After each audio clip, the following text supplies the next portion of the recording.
Jude 1 verse 5. This is part 3, so we've moved right along. We're down to verse 5. He says, I will therefore put you in remembrance, though you once knew this, how that the Lord, what does this say? Having saved. Are you saved? Good. You don't fit this bill. Let's hope. Let's keep reading. Saved the people out of the land of Egypt, afterward destroyed them that believe not. Ooh, that ain't your kind of salvation. It was for somebody, and it future will be for somebody. Look at this. Get more information on this. Hebrews chapter 3. Hebrews 3 verse 16. For some, when they had heard, did provoke, howbeit not all that came out of Egypt by Moses. But with whom was he grieved 40 years? Was it not them that had sinned, whose carcasses fell in the wilderness? And to whom sware he that they should not enter into his rest, but to them that believed not? So we see that they could not enter in because of unbelief. Okay? I know the standard teaching is this. That's teaching our salvation. It's not teaching our salvation. You believe, but you didn't believe enough. All of our belief is still mixed with a little bit of doubt. Your whole lifetime, you're working on getting rid of doubt and more doubt. Okay, so you would qualify there as an unbeliever. You believe some things, but then there's some things that you know you're supposed to believe, but then when it comes to the practical, you don't. Okay, that's what they're talking about, is the practical. And they were literally talking the practical, walking through the desert, the wilderness, no food. He said, okay, you didn't believe me. We would have done the same thing. Probably. Look at Hebrews 3, look at verse 12. Take heed, brethren, lest there be in any of you an evil heart of unbelief, departing from the living God. You have to have been with the living God to depart from him. Somebody's losing it in this passage. Look at verse 14. For we are made partakers of Christ. This is something you don't see connected with my salvation. If we hold the beginning of our confidence steadfast unto the end. That's Old Testament salvation. Whew. And it will apply again in the tribulation. Somebody's destroyed in our passage in Jude after God said they saved them. Saved them from Egypt, the world, but then decided that they didn't get everything I wanted, so I'm going to kill them. Whew. Now we understand the saving there. The connotation of this word save means to deliver from bondage. They were in bondage in Egypt, and he delivered them from that bondage. Now, there's more to it than just the physical bondage. That word is going to be used again. Look at James 5. James 5 verse 20. Let him know that he which converteth the sinner from the error of his way shall save a soul from death, and shall hide a multitude of sins, plural. Save a soul from death. Now, there it's probably physical death, but that death has more involved in it than just laying down in the grave. There it's a death to go unto the second death. Watch it in Matthew 24. It also says a multitude of sins. Correct. Instead of sin.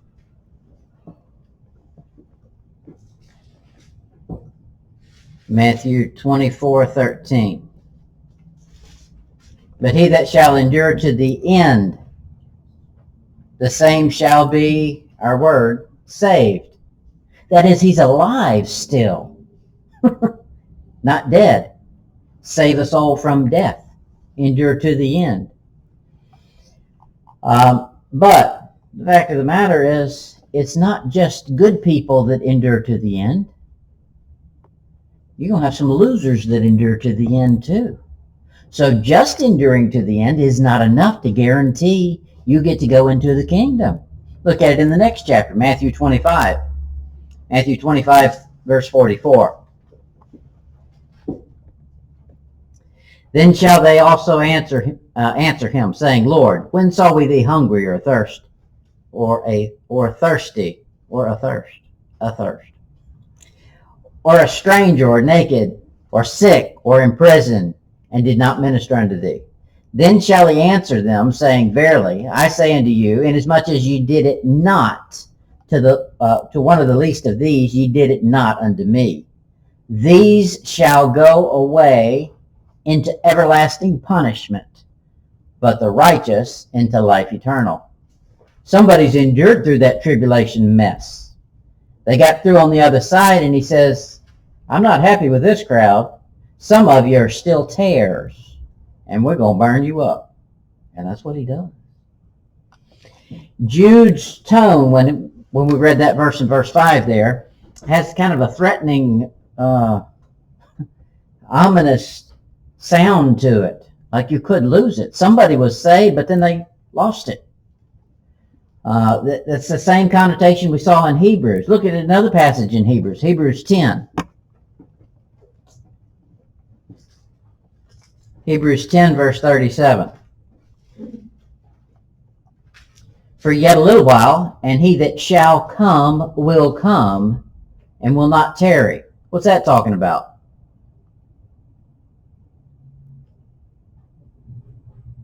Oh, second Advent. Second Advent. He's literally going to come, and he won't be long, won't be more than 7 years. Verse 38. Now the just shall live by faith. But if any man do what? Draw back. Is that something you do in your mind, or is that something you do physically? Both. Probably both. My soul shall have no pleasure in him. But we are not of them who draw back unto perdition, as in the son of perdition, as in the Antichrist. So it will be something physical. Take the mark, go worship the image of the beast. Okay, that's physical. That's a works related there. Look at verse 39. But we are not of them that draw back unto perdition, but of them that believe, same thing we saw in James, to the saving of the soul. Okay, there it is again. That works is connected right with it. And somebody could lose it. You better be real careful that you don't lose it, and you're working and worried about losing it. 2 Thessalonians chapter 2. 2 Thessalonians 2, verse 3.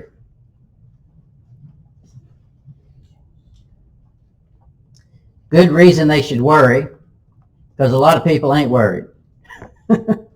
Just like in our age, we ought to all be worried about standing before the judgment seat of Christ.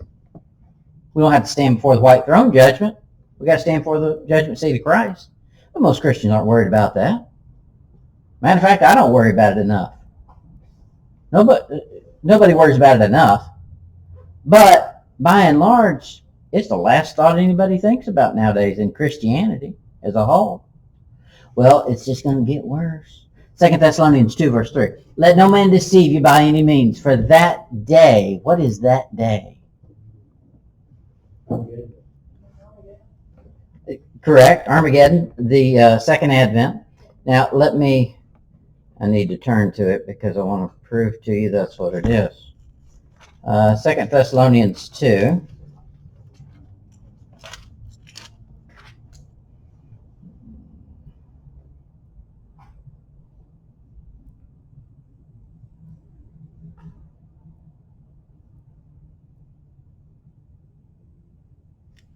Okay. Let no man deceive you by any means, for that day should not come except there come a falling away first, and the man of sin be revealed, the son of perdition. What's that in reference to? Verse 2. Be not soon shaken in mind or troubled, neither by spirit, nor by word, nor by letter from us, as that the day of Christ is at hand.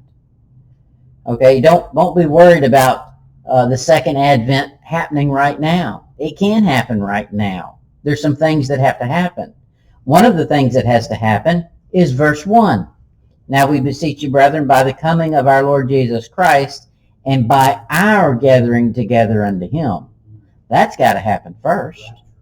Somebody had been telling these Thessalonians that the rapture's past. It was finished. Now what they were waiting on is the second advent. The same thing people tell you now. You're going to go through the tribulation. The rapture is just a spiritual event. You get enraptured with Christ. You get enthralled with him. You know, it's a literal thing. Okay, so our verse in verse 3. Let no man deceive you by any means, for that day should not come except there come a falling away first. In the tribulation, that's why there's only going to be a tiny remnant that will be saved. Because falling away is beginning now in our age. And it's just going to multiply in the tribulation. John chapter 17. John 17:12. Jesus speaking. He says, he's praying. While I was with them in the world, I kept them in thy name. Those that thou gavest me I have kept, and none of them is lost. But, that means one is lost. Who is it? The son of perdition. That's the title of the Antichrist. That the scriptures might be fulfilled. So who is that? Judas Iscariot. He's coming back for the tribulation. Okay, all of those, the context for all of those passages is to keep it, you need to do works to keep it. And if you don't, then you might lose it. Is Judas also the spirit of Cain? No. That's a big controversy. We'll get into it a little bit tonight. Yeah. I don't know. I'm gonna throw that steak out there and let y'all chew on it. James 2. James 2, verse 14. James 2, verse 14. What doth it profit, my brethren? You can almost feel his attitude when he says this. What does it profit, my brethren, though a man say he have faith and have not works? Well, that's most Christians. They've got faith, but they don't have any works. Can faith save him? Yeah, but not here. So there's coming a day when it won't. If a brother or a sister be naked and destitute of daily food, and one of you say unto them, depart in peace. That's what a Christian would do. Be ye warmed and filled. Notwithstanding, ye give them not those things, that's physical, that's works, which are needful to the body. What doth it profit? Profit is connected right back to verse 14. What doth it profit if a man say he have faith and not works? If you didn't give somebody when they said they had a need, where's profit? Okay, faith without works is no good according to him. Verse 17. Even so faith, if it hath not works, is dead, being alone. Verse 18. Yea, a man may say, thou hast faith, and I have works. And then he focuses on work. Show me. That's physical. You can't show me something in the spirit realm. Our salvation is spiritual. He's wanting something physical. Show me thy faith. Impossible. I cannot show you faith. That's between me and God. He says, show me thy faith without thy works. He's trying to prove a point. It's impossible to prove faith. And then here's his proof text. And I will show thee my faith by my works. My works are my faith. Not so in this age. Will be in another age. 1 John 3.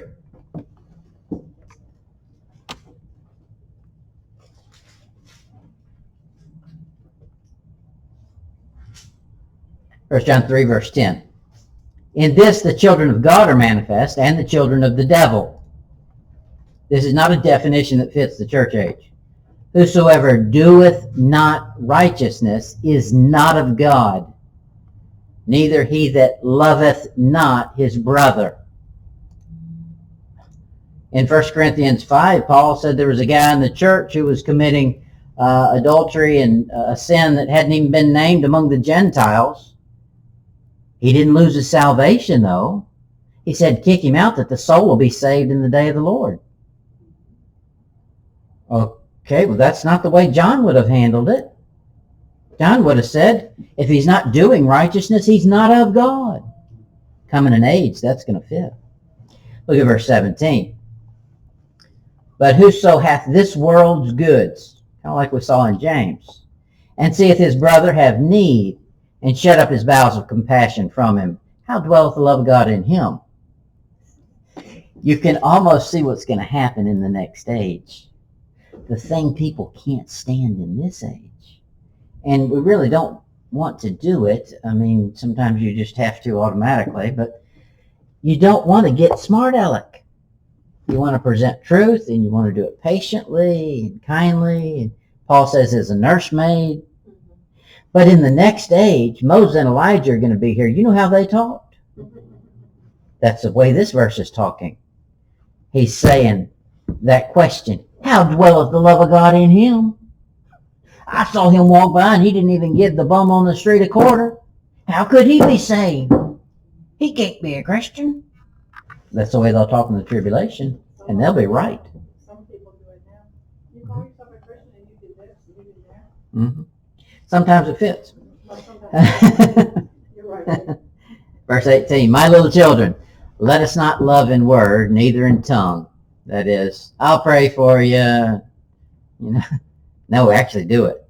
But in deed and in truth. And, okay, now here's an important verse, 19. And hereby, because you're doing actions, not just saying it, or not just thinking about it. And hereby we know that we are of the truth, and shall assure our hearts before him. How do you know that you have salvation right now in this age? Because we believe in the Lord Jesus Christ. By his word, by the Bible. That's not what he said you base your salvation on in the next age. These actions are how you know. When you see a need, you fulfill it.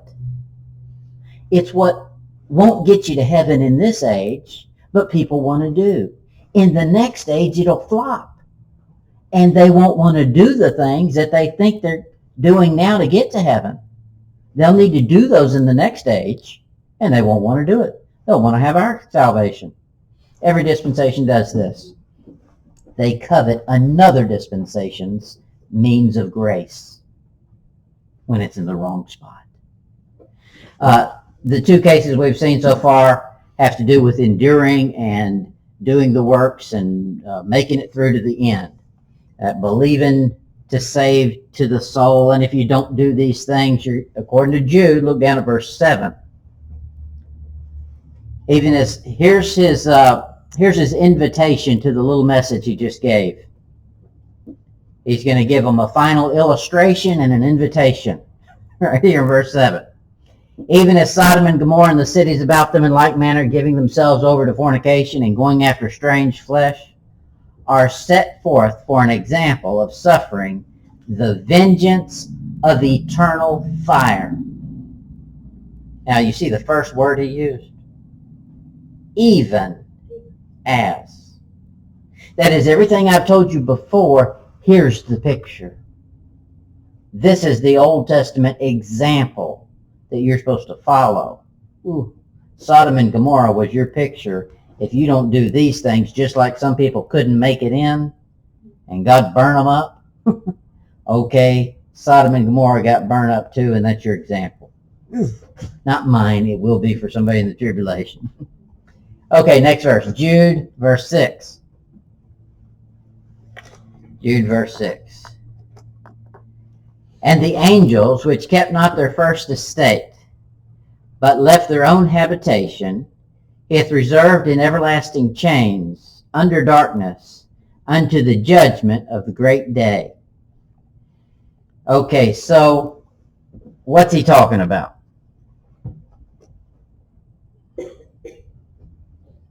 Genesis chapter 6 by chance? Absolutely. Okay, so Genesis 6 is the reason that God sent the flood. That's the reason for it. What's going on in Genesis chapter 6. That's where you learn about Noah and his sons. And he was a righteous man. And his boys were. God gave him a plan. Get on a boat. I don't know. You've never heard of a boat, but we're going to build one. Build it in the desert. That's right. Okay, so he says in verse 6, the angels which kept not their first estate. That's not how we saw it in Genesis chapter 6. That's not what they were called. What were they called in Genesis chapter 6? It's important to know this because this defines a phrase people have real trouble with in Genesis chapter 6. Oh, I'm trying to remember. I can't remember. Sons of God. When the sons of God saw the daughters of men, that they were fair. Okay, that's who the sons of God are. They're angels that kept not their first estate. They didn't stay in their real estate, the place they were supposed to be. They came out of it and came down and inhabited. We'll get into all that stuff in a minute. Angels are spirits in their original state, not physical spirits. Now, they can have bodies or they can take on a body. God can give them a body. Look at it in Psalms 104, verse 4. So, 104, verse 4.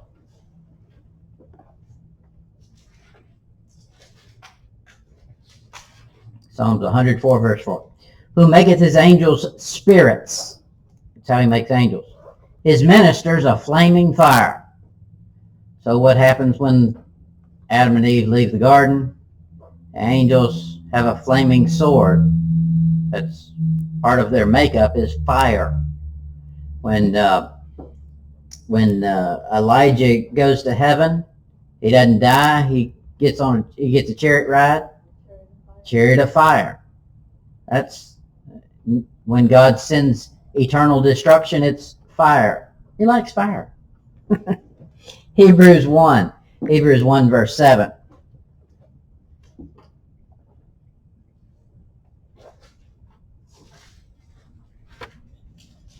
Hebrews 1 verse 7.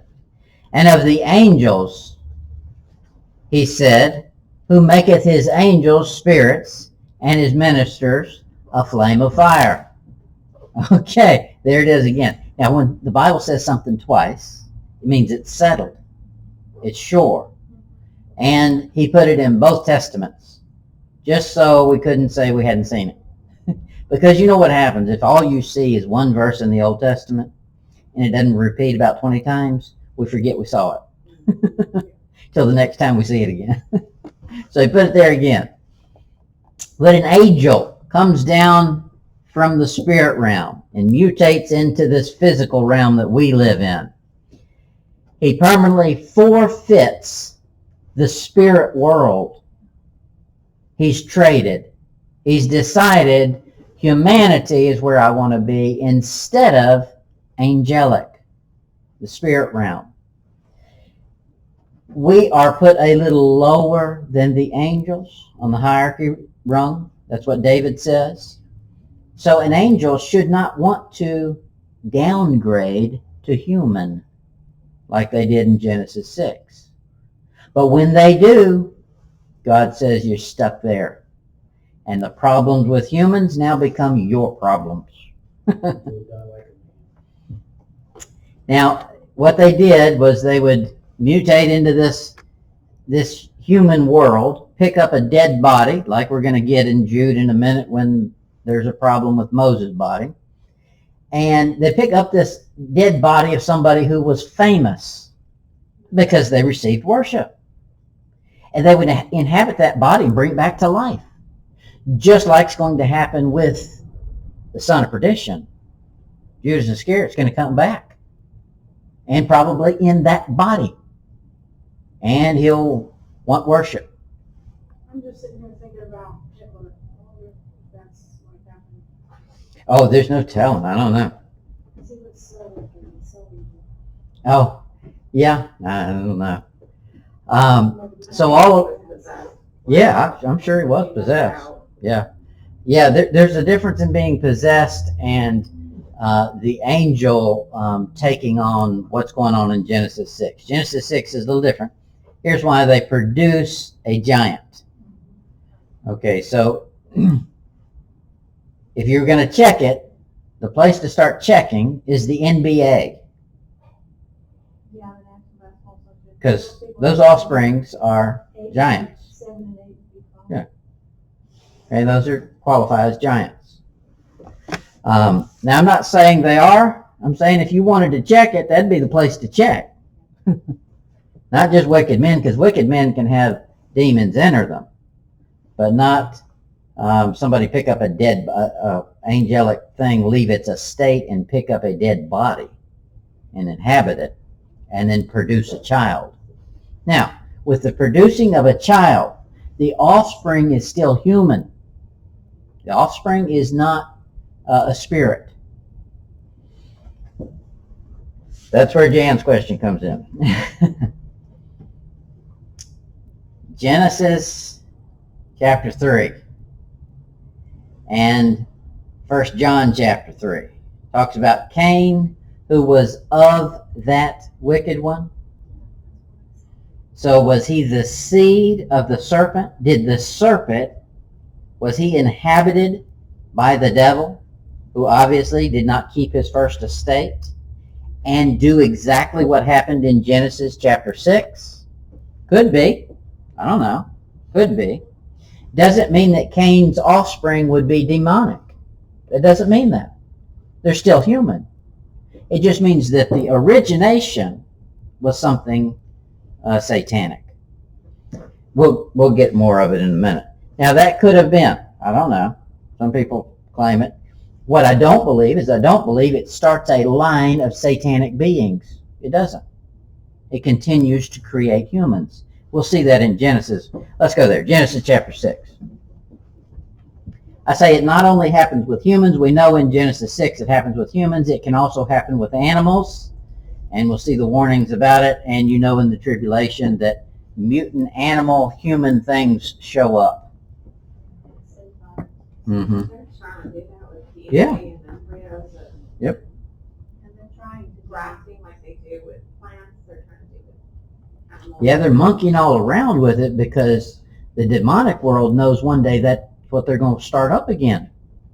And they want people used to it and thinking it's a human thing when it's not. Genesis 6, verse 1. And it came to pass when men, that's humans, began to multiply on the face of the earth, and daughters were born unto them, that the sons of God, we've seen those are angels, saw the daughters of men that they were fair. They weren't beautiful, they were fair. No, I mean, that meant beautiful. And they took them wives of all which they chose. Now that shouldn't have happened. We know that. That's marrying out of your means. They're marrying beneath themselves, even though Jesus says angels aren't given in marriage. It shouldn't be. So if you're demonic, you want to do just the opposite of what God says is a rule. And that's what they did. Now that sons of God, of course, appears in Job. I'm not going to give you the passages. You've seen them 1,000 times. Job 1:6, Job 2:1, and Job 38:6 and 7. That shows those sons of God being angels at the time of creation. All right, Genesis 6, verse 3. And the Lord said, My spirit shall not always strive with man, for that he, what's that word? Also, in addition to man, is flesh. So you got two things that are flesh. One's a human, and one ain't. He's taking on flesh. God says, I'm going to trap him in it. Yet his days shall be 120 years. Okay, the 120 years, let's just keep reading and you'll see it. There were giants in the earth in those days, and also after that. So it didn't quit with the flood. Here's a standard line people will give you. God got mad because they were doing that, and he said, I'm going to kill them with the flood. So because he says right here, their days are going to be 120 years. After 120 years, he sent the flood and killed them all. Okay, well, that's not what he did. He sent the flood 100 years later. He killed them 10 years early, 20 years early. He just couldn't take it. He's saying their natural deadline is 120 years. That's for a giant, the offspring of this thing, or probably that thing as well. So he says that he's also his flesh, yet his days shall be 120 years. Okay, that's going to be the end of it. And there's probably both the angelic being that took on a flesh gets limited to 120 years, and the offspring of a giant gets limited to 120 years. But just like any of us, God can take anybody out anytime he decides. We know that Goliath didn't make it 120 years. He says this mess was going on before Genesis chapter 6 and after. He says right there, where did I see it? Verse 4. And also after that. The giants were in the earth in those days, and also after that, when the sons of God came in to the daughters of men, and they bare children unto them. So, when these angelic beings try to become human and play the human game, God traps them in that body. And he says, when they bear a child, because now they have a human anatomy, they've brought that thing back to life. And that human anatomy can produce. They've given it a spirit because the angels are spirits. So what they produce is a giant, a Superman. They bear children unto them. The same became mighty men which were of old, men of renown. Now, the became mighty men of old, men of renown, could refer to the giant, but I don't think that's what he's referring to in this passage. The same became mighty men which were of old. What was of old? The mighty man was of old. Meaning he picked up a man of renown that was dead. Just like we're going to find in Jude, the devil wants to do with the body of Moses. Why? Moses is a man of renown. Imagine what kind of havoc he could have wreaked with that. Okay. So you find the giants keep popping up after the flood. And that's how you know our interpretation is correct. I'm not going to make you turn there. I'm just going to read out. If you want the references, you can play back the video and find them. Numbers 13:33, Deuteronomy 3:11-13, Joshua 18:16, 1 Samuel 17:4, 2 Samuel 21:16, 1 Chronicles 20, verse 8. Those are all showing you through time these giants popping back up. So this same mess is going on. Look at an interesting command in Leviticus 18.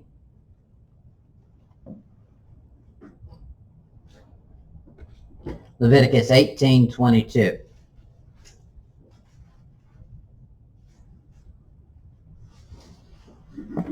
The devil's behind any kind of sex perversion. And it doesn't end with the human. He's going to destroy the human perversion as quick as he can, because that's not where he's going to stop. Then it's going to move on to animal, and just as crazy as it can get. And that thing we just read in Genesis 6 is pretty crazy. A dead body, necromancy. Leviticus 18:22. Thou shalt not lie with mankind as with womankind. It is an abomination. We call that sodomy. Verse 23. Neither shalt thou lie with any beast to defile thyself therewith. Bestiality. Neither shall any woman stand before a beast to lie down thereunto. It is confusion. Why would they be doing that? Well, if the first time we saw a beast and a human getting together was Genesis chapter 3, no wonder the command would be there. In John chapter 6, he says, you're of your father the devil. Did he have a seed? I don't go that far. But it could be. Now here's the thing I say that kind of puts a damper on that, I think. God talks to Cain when after he's killed his brother. He says, hey, where's your brother? I don't know. He said, why is your countenance downcast? He said, if thou doest well, shalt thou not be accepted. Okay, well, if he was demonic, he wouldn't have been accepted even if he did well. Okay, so it could be that's proof that there was no hanky-panky. But maybe not, because I don't think the giants were satanic. I think the giants were the offspring of something that was satanic.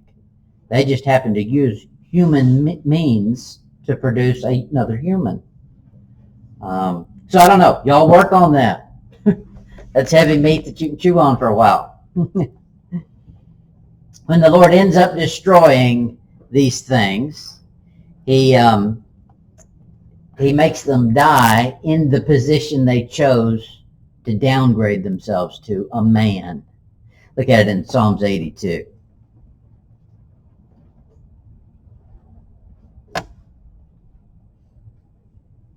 Psalms 82, verse 5. They know not, neither will they understand. They walk on in darkness. All the foundations of the earth are out of course.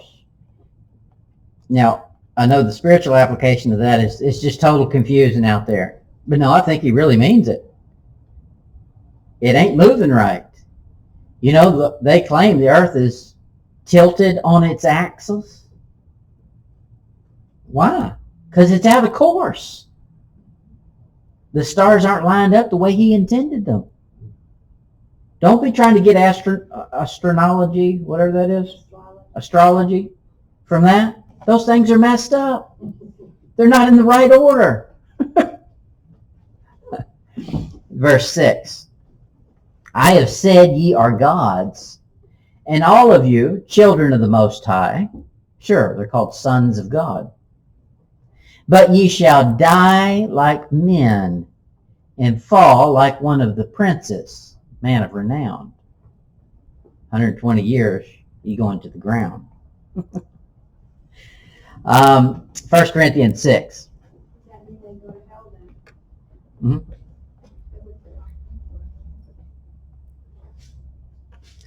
Yep, they die and they go to hell, and they come back out of hell because you're going to judge them. 1 Corinthians 6, verse 1. Dare any of you having a matter against another go to law before the unjust and not before the saints? Do you not know that the saints shall judge the world? And if the world shall be judged by you, are ye unworthy to judge the smallest things? Know ye not that we shall judge angels?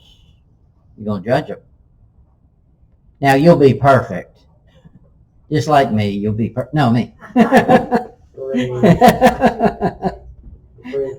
Yes, I hope you're not just like me. You'll be perfect. We'll be sinless, just like Jesus Christ. And I don't know how many years we'll have been like that. So when we do that judgment, you don't have to worry about us having, given the wrong conclusion. It'll be just.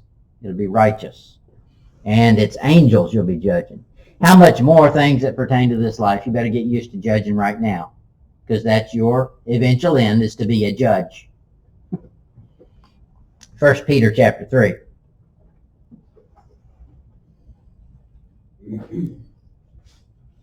Didn't Jesus quote that to the tribes? Did he come back and say, is it not written, ye are gods? Mm-hmm. Was he telling them though they were renowned? He had just told them you're of your father the devil. Yeah. There's a whole lot in there. And it gets spooky, so I don't get a whole lot in it, but y'all can jump in there with both feet if you want. See, the thing is, you come up with Rosemary's Baby if you go too far on that thing. And you think there's two lines of beings on the earth.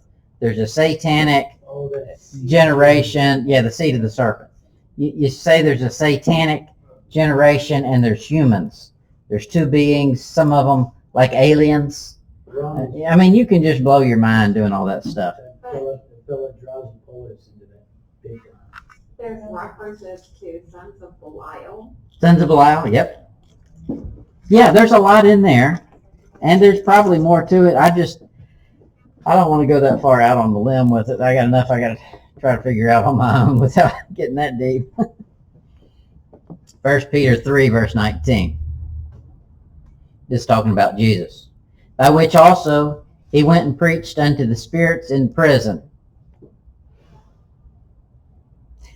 Who's that? When he went to hell? Mm-hmm. Who are the spirits he preached to? Do what? Abraham's bosom, yeah. He was Messiah. What was in Abraham's bosom? Old Testament saints. Old Testament saints. But was there any spirits there? Okay, I'll go for it. Yes. Okay. So give me a verse that says that there's You know I got that. that says that their spirit is there. See, this is where it gets confusing. Look at Ecclesiastes 3. It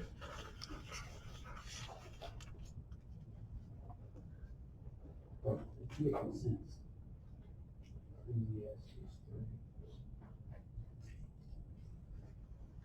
When Saul called Samuel up, didn't he come up as a spirit? Look it up. That'll be 2 Samuel.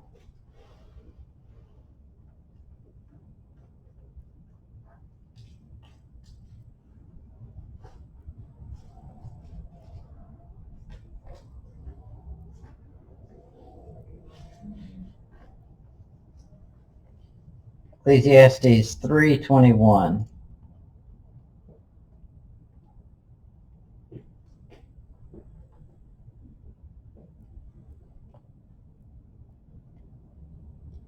And I've got to get cross-reference.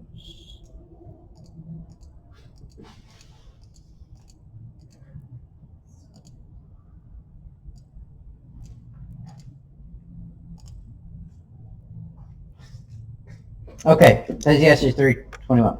Who knoweth the spirit of man that goeth upward? Where's Abraham's bosom? Downward. Downward. And the spirit of the beast that goeth downward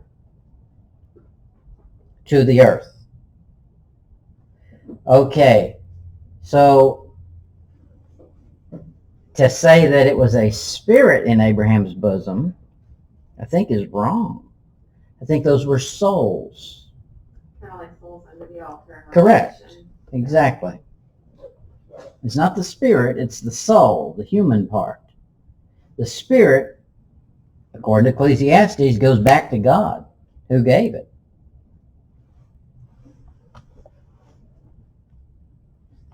So let's see, Jan's hunting us 2 Samuel. Where's that? Probably chapter 23.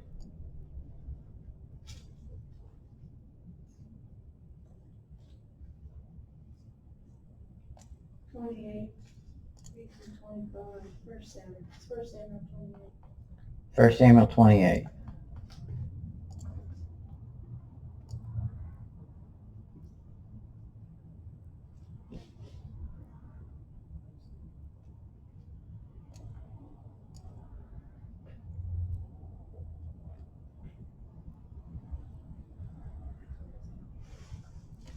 Saul disguises himself, verse 8. The woman says, behold, and the woman said unto him, behold, thou knowest what Saul hath done, how he hath cut off those that have familiar spirits, that's satanic, the wizards out of the land, so forth, so on.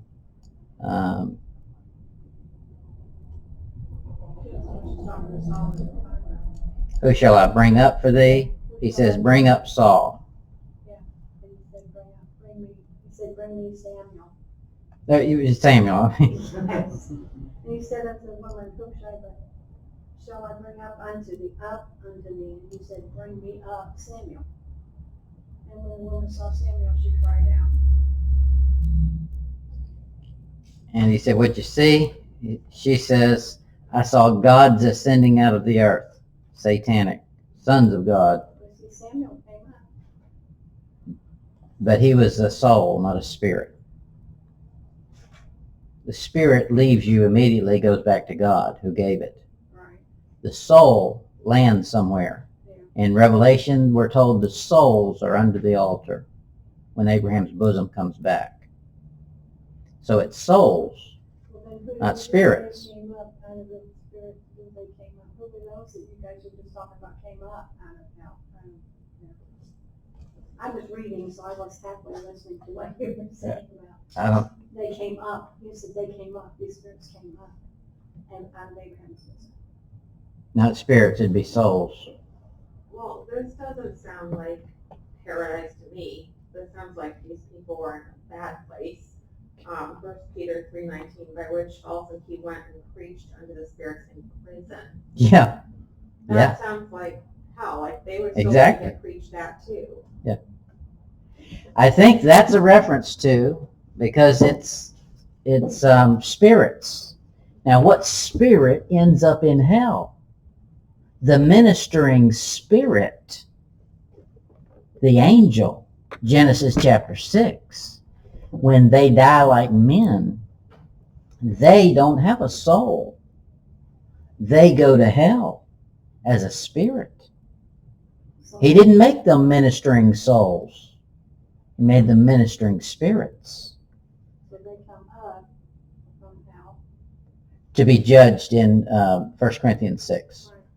I'm just still thinking about That's what why we're Samuel came up. If the ministering spirits are evil, they come up, and Saul is a soul, and he comes up. Coming up. Okay, when did they come up?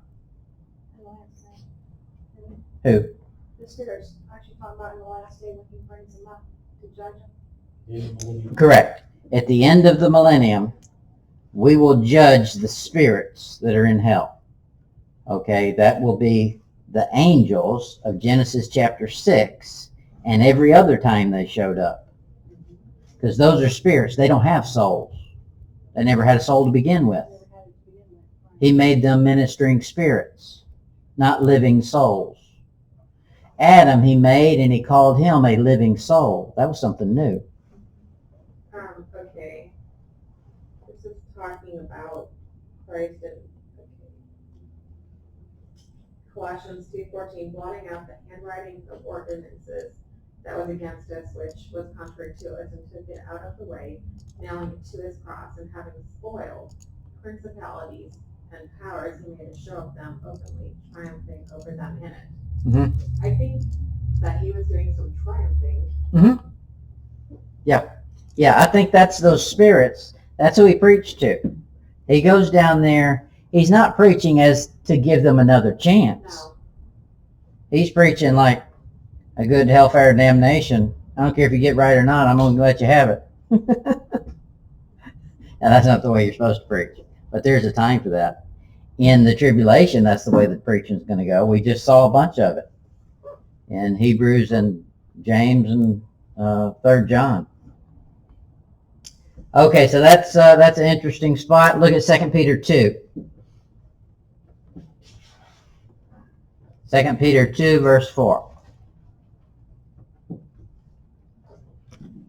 Same context. Genesis chapter 6 is the context. For if God spared not the angels that sinned, but cast them down to hell. Okay? Spirits, they cast down to hell. and delivered them into chains of darkness to be reserved unto judgment. They're in chains. They don't come back up until God says, come up and let's find out how hot your punishment's going to be for eternity. Right now, they're just sitting in temporary pain. There's worse to come. And we're glad they're down there. Yeah. We have enough trouble now. We don't need Now, just because that happened and they're reserved in chains doesn't mean it ain't still happening. You wouldn't want to be an angel right now. I'd rather be right where we are. You know that a third of the angels are still going to rebel in the tribulation. I think there's rebelling going on all the time because there's spiritual warfare going on all the time. That's not necessarily something coming up out of the heart of the earth to fight up there in the warfare. I think it's things rebelling from heaven. And there's a warfare there.